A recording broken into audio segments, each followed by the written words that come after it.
بسم اللہ الرحمن الرحیم۔ السلام علیکم ناظرین کرام، جب کبھی وفاقی ہو یا صوبائی بجٹ آتا ہے تو سب سے زیادہ متاثر ہونے والا طبقہ سرکاری ملازمین ہوتے ہیں۔ سرکاری ملازمین نے وفاقی بجٹ یا صوبائی بجٹ سے بڑی امیدیں وابستہ کر رکھی ہوتی ہیں۔ اب کی بار وفاقی بجٹ 2025-26 آیا تو سرکاری ملازمین کو بڑی مایوسی ہوئی۔ بجٹ سے پہلے کہہ دیا گیا تھا کہ 6% کا اضافہ کیا جا رہا ہے، اور انہیں معلوم نہیں حکومت کو کہ سرکاری ملازمین میں زبردست شدید رنگ کا رد عمل پایا جاتا ہے۔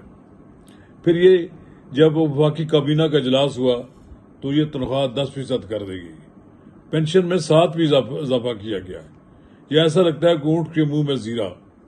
بہت مایوس کیا گیا ہے کہ سرکاری ملازمین کو، جن کا گزارا ہی نہیں ہوتا موجودہ تنخواہ میں، تو انہوں نے اس کو مسرت کر دیا ہے۔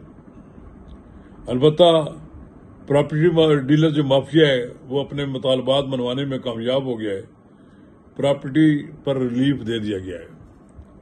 چھوٹی گاڑیاں اور سولر اب مہنگے ہو جائیں گے، ان پر بھی ٹیکس لگ گیا ہے۔ البتہ اپوزیشن نے اپنے آپ کو دکھایا، اپوزیشن نے ہنگامہ کیا، اپنا احتجاج ریکارڈ کرایا۔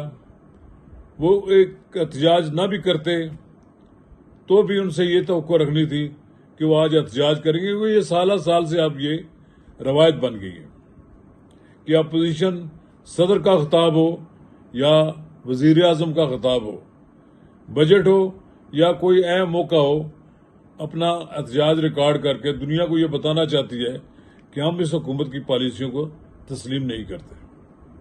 بہرحال عمر ایوب ہو یا دوسرے لوگ ہوں، انہوں نے بجٹ کی کاپیاں پر ڈیسک پر زور زور سے مار کر اپنے آپ کو بھی برے حال کر دیا اور کتابوں کی بھی حالت خراب کر دی۔ تو ناظرین کرام، قبل اس کا ہم آگے بڑھیں، اگر آپ نے میرا یوٹیوب چینل اب تک سبسکرائب نہیں کیا تو برائے کرم اسے فوری طور پر سبسکرائب کریں، لائک کریں اور اب آپ کے ساتھ شیئر کریں، اور آئیکن کا وہ بٹن دبانا نہ بھولیے کہ جب ویڈیو لوڈ کریں تو سب سے پہلے آپ کو اطلاع ملے۔ ناظرین کرام، نہ تو یہ عوام دوست بجٹ ہے، نہ ہی اس میں لوگوں کو ریلیف دی گئی ہے۔ اس میں 17,000 کا جو بجٹ مقرر کیا، 17,000 ارب کا جو بجٹ بنایا گیا ہے، اس میں نئے ٹیکسز لگائے گئے ہیں اور وہ اس سے رقم پوری کی جائے گی۔ بہرحال دفاعی بجٹ میں کم و بیش 20% اضافہ کیا گیا۔ یہ ریکوائرمنٹ تھی کہ پاک بھارت جنگ کے بعد پاکستان کی مسلح افواج کے وسائل میں اضافہ کیا جانا ضروری تھا۔ تو مسلح افواج کے افسران اور جوانوں کے لیے اسپیشل ریلیف الاؤنس دیا گیا ہے۔ کہا جاتا ہے کہ جب وفاقی کابینہ کے اجلاس میں سرکاری ملازمین کی تنخواہوں کا ایشو آیا تو امیر مقام رانا تنویر رانا کوثر نے بڑے زوردار انداز میں مطالبہ کیا کہ تنخواہوں میں اضافہ زیادہ کیا جائے۔ بہرحال وزیر اعظم نے 10%، 6% کے بجائے 10% اضافہ کر دیا۔ بڑا انہوں نے تیر مارا، لیکن بہرحال عام آدمی اس سے خوش نہیں ہے۔ اس اجلاس کی بات تو یہ ہے کہ نواز شریف لندن گئے ہوئے ہیں، مولانا فضل الرحمان کی کوئی اور مصروفیات ہیں، بلاول بھٹو زرداری بھی نہیں آئے کیونکہ وہ بھی لندن میں ہیں۔ ناظرین کرام، یہ نان فائلر اور فائلر کا جو سلسلہ تھا یہ ختم نہیں ہوا، یہ موجود ہے۔ اسی طرح کہا گیا ہے کہ کچھ وزارتیں ہم کم کریں گے، لیکن حکومت کے اخراجات دن بدن بڑھ رہے ہیں۔ کہتے ہیں 40,000 اسامیاں ختم کر دیں گے۔ بہرحال پینشن کا بھی کوئی خاطر خواہ اضافہ نہیں ہوا ہے، تنخواہ دار طبقہ بڑا پریشان ہے، کچھ ریلیف نہیں ملا انہیں۔ معمولی سا سپر ٹیکس میں 1% کم کیا گیا ہے۔ حکومت کا سائز کم نہیں کیا گیا بلکہ اس میں اضافہ کیا گیا ہے۔ اسی طرح ترقیاتی منصوبوں کے لیے 1,000 ارب روپے رکھے گئے ہیں۔ دن بدن غربت بڑھ رہی ہے۔ اسٹیبلشمنٹ کے ساتھ اس وقت حکومت کے بڑے اچھے تعلقات ہیں. ود ہولڈنگ ٹیکس میں کمی کی گئی ہے. خالی پلاٹوں کی خریداری پر ٹیکس ختم کر دیا گیا ہے. یہ اس سے بڑا فائدہ ہوا انہیں کہ جو لوگ کاروبار کرتے ہیں اور یہ مطالبہ انہوں نے تسلیم کر لیا.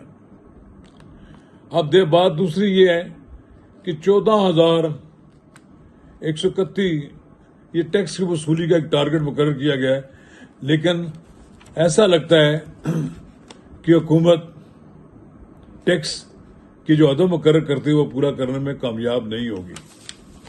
یہ IMF کا جو بجٹ تھا یہ عوام دوست نہیں ہے، نہ تاجر دوست ہے. البتہ یہ ایک بات یہ ہے، اسے آپ کہہ سکتے ہیں کہ یہ IMF کا بجٹ ہے. جس ملک کی معیشت ہی IMF کے تحت ہو وہ کس طرح ہو سکتا ہے. بہرحال ریگولیٹری ختم کرنے کے لیے کہا گیا کہ 5 سال میں ختم کریں گے. سولر پینل کی درآمد پر جو 18% ٹیکس لگایا گیا یہ سولر مہنگے ہو جائیں گے. اسی طرح آن لائن کاروبار پر بھی ٹیکس لگا دیا گیا ہے.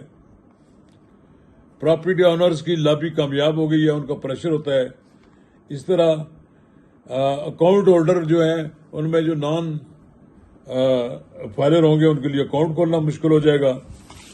اب مجموعی طور پر میں سمجھتا ہوں کہ پیپلز پارٹی سمیت سب اس کو بجٹ کو منظور تو کر لیں گے، لیکن یہ بجٹ ایسا ہی بجٹ ہے جیسے ماضی میں حکومتیں پیش کرتی رہی ہیں.